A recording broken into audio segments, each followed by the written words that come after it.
So for synthetic division, we've talked about synthetic substitution, and it's really just the same thing. Synthetic substitution, I gave you plug in this value of x, right? So if I gave you this,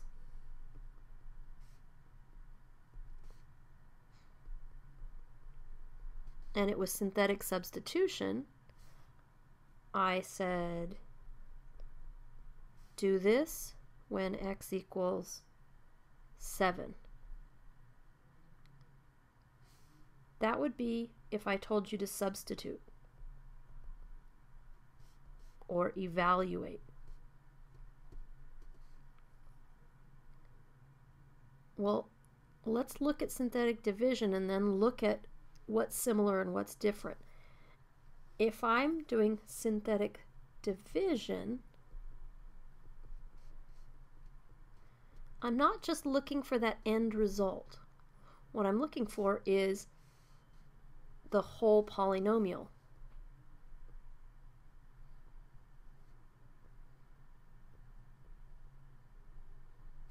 When I was doing synthetic substitution, my answer was the last number. And we're going to be doing synthetic a lot, but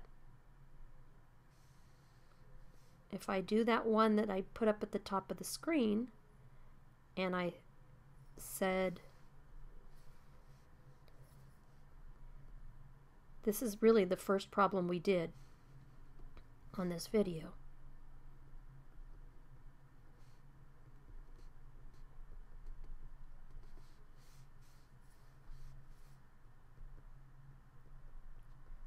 Why is this the same problem as up above? Well, because if this is a factor, then to do synthetic substitution, synthetic division, remember we stick a 1 in when there's not a coefficient, we stick a 0 in for that missing x squared term. But if the factor is x minus 7, then what's the 0? Positive 7. Because we really just solved x minus 7 equals 0, add 7, x equals 7. So that's why we're putting a positive 7 there. So if the factor is x minus 7, then the 0 is 7. And on synthetic, we use the 0. So we bring down the 1. 1 times 7 is 7. We add, so we get 1 again. We get 7 again. We get 7. We get 49. We get 9. 9 times 7 is 63. We get 96. Now when we were doing synthetic substitution, we would have, our answer would have been 96.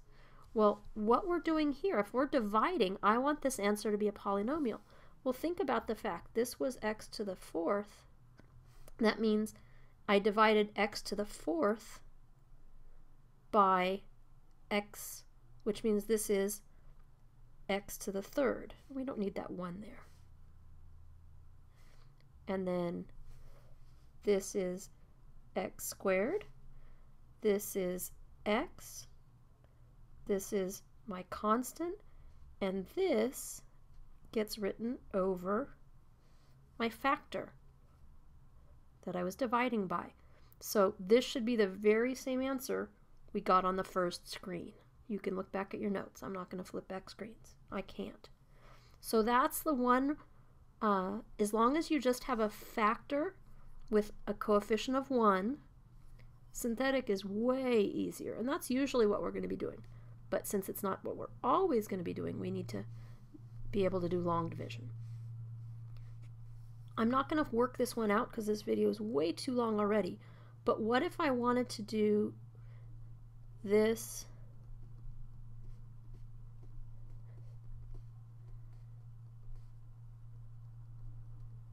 why would I not want to do long division, or why would I not want to do synthetic division? If this is the factor,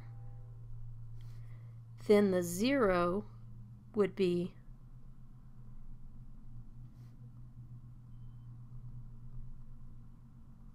3/2.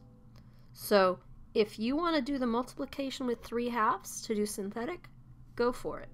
If you'd rather not deal with the fraction, to do long division, you wouldn't have to deal with the fraction. So that's why when I gave the list of when do you have to do long division, you only have to if you have a trinomial.